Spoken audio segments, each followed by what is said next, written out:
Kelly Hill Ross, and welcome to the show. Today's show is special. It'll make you hungry. We've got Men in the Kitchen. It's the 25th anniversary of Men in the Kitchen, which is sponsored by the Howard County Center of African American Culture, which is a museum in Columbia. The men prepared some fabulous dishes, and I tell you, I didn't want to eat for 2 days. So, sit down, have your coffee, tea, and your favorite beverage, and enjoy watching the show. And I'll see you when we come back.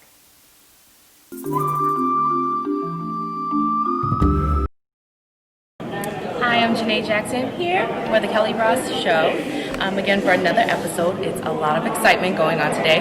Here we have Robert Alvarado, and he's going to tell us a little bit about himself and what you contribute to the Men in the Kitchen fundraiser. So tell us a little bit about yourself and how did you get involved? Okay. Well, I'm a board member of the Howard County African American Museum, and so I am the youth outreach person, director.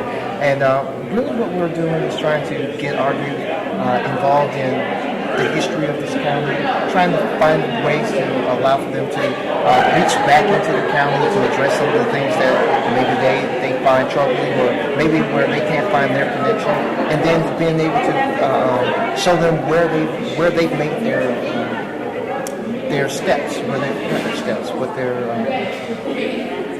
place in this. Okay. How long have you been a youth outreach director?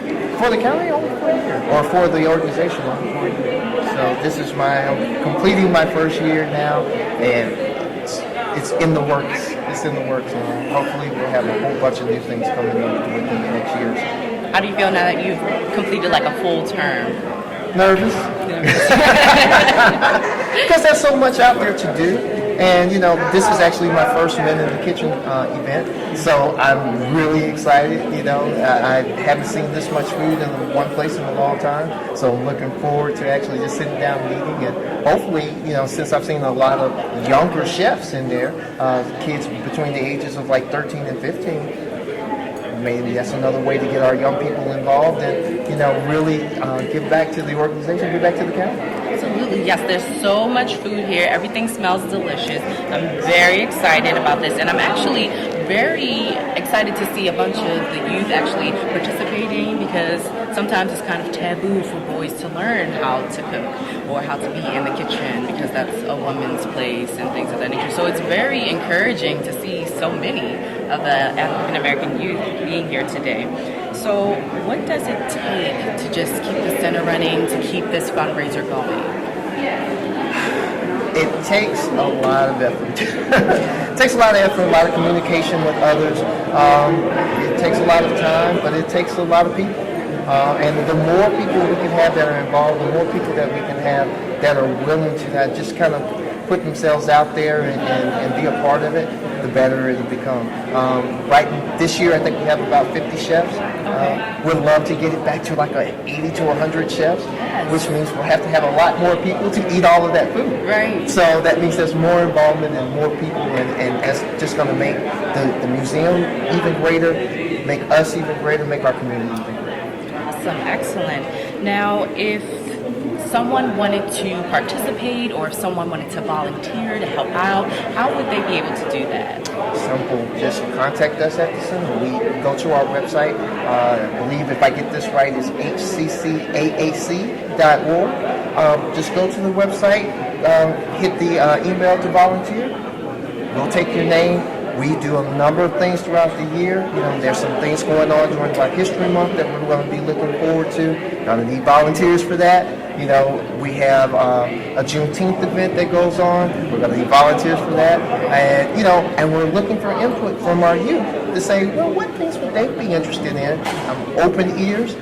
Come on, and we put some more things on, and who knows, make this really, really a part of it. Absolutely. Well, I'm hoping that it catches fire and that next year will be bigger and better, and that hopefully the show can help us, viewers can help us to get more volunteers as well. So thank you so much, Robert, for your time, and I can't wait to try some of this delicious food. You and me both. I'm already hungry. Thank you so much. In addition to that, we have several members that I'm going to read the names of who have been with us for 25 years. And I think that's very exciting, that the longevity of this organization, and also the fact that these men have actually volunteered with us, for that long. Here we have some group chefs, and they're going to tell us a little bit about some of the dishes that they prepared for us. So if you can each just go down and tell us what dish you prepared, how long it took you to prepare it, and what are some of the dishes that you prepared in the past, if any. Today I in the past I've got corned beef and cabbage, codfish cakes, and I cake probably spaghetti and meatballs as well. How long does it take you to typically prepare your dish for today? Today it took maybe an hour, 2 hours. Okay, and the 2 hours.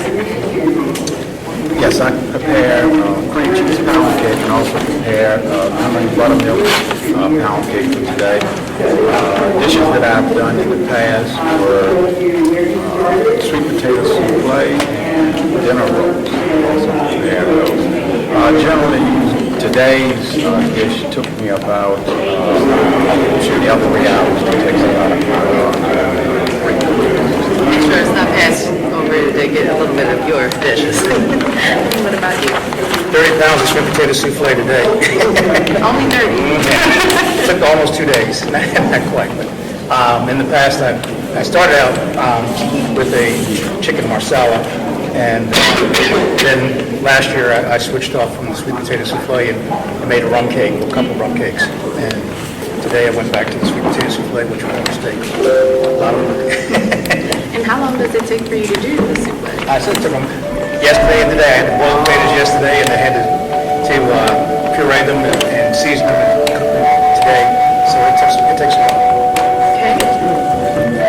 Hi, my name is Kurt Blake. Today I made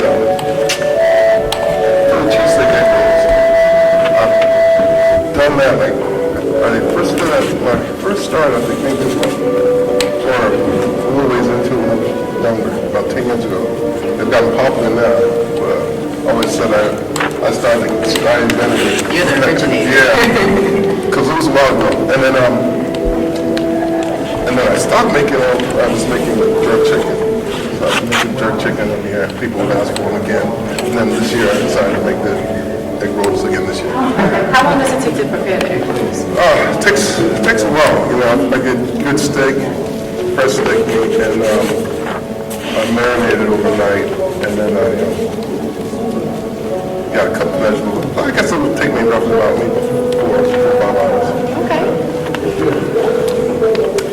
I didn't do one today, but I did some pasta salad, shrimp pasta salad, 15 minutes. I did those over the years, and it takes about an hour. Okay.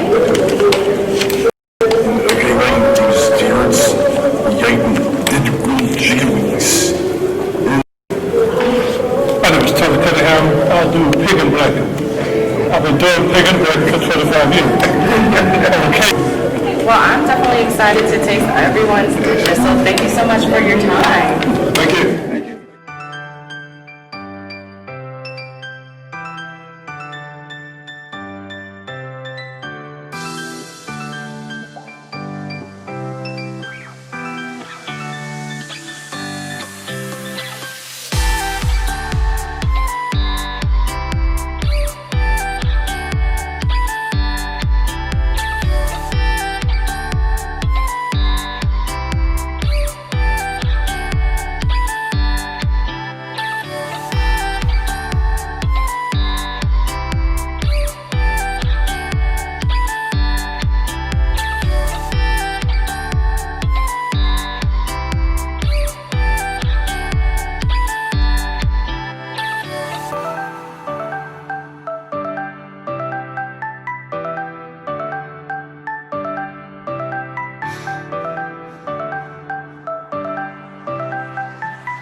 celebrating the 25th annual Men in the Kitchen fundraiser.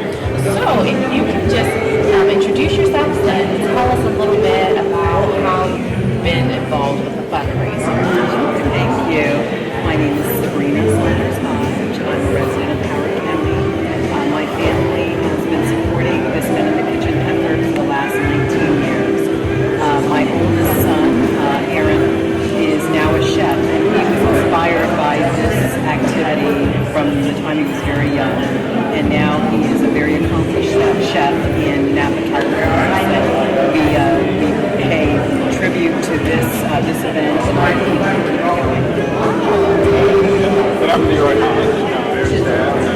This is my 20th year as a chef, actually. Aaron came with me when he started waiting to be a junior chef. And so in 2005, he became a junior chef, and he's loved it ever since. Every time he has an opportunity to come back, he does. Unfortunately, school took him away for a couple of years, and now he's in California. He could make it today, but the stream is live, which is good, so he can be a part of it. So it's like a family bonding experience. It really is. It has been. Thank you so much for taking the time out to speak with us today. If you could just let us know your name and how you became involved with the Men in the Kitchen fundraiser. Well, my name is Delise Birch, and my mother, Wileen Sims Birch, was the founder and executive director of the organization. Started in 1987.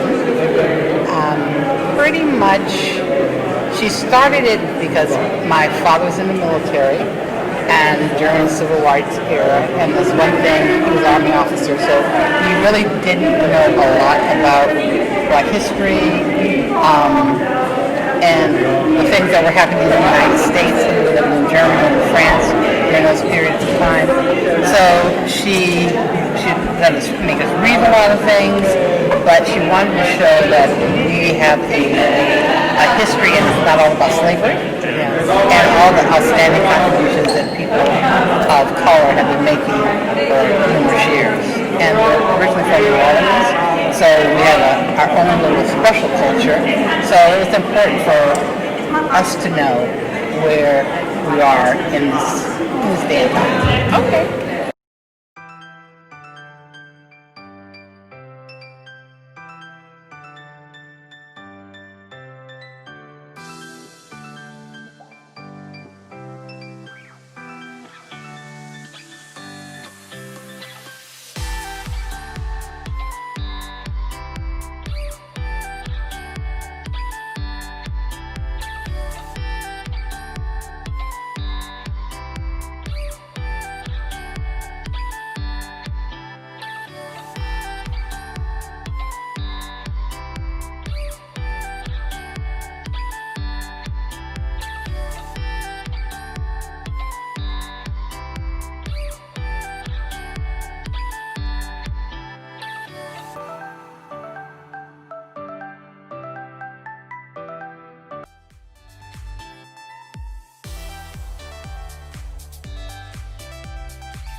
Well, are you hungry? I know I am. I'm going to go out and get me a delicious dinner from somewhere. I'm not going to be cooking, but I'm going to enjoy some good food, a good dinner tonight. So until we meet again, thanks again for joining in to the Kelly Hill Ross Show. And stay safe and God bless.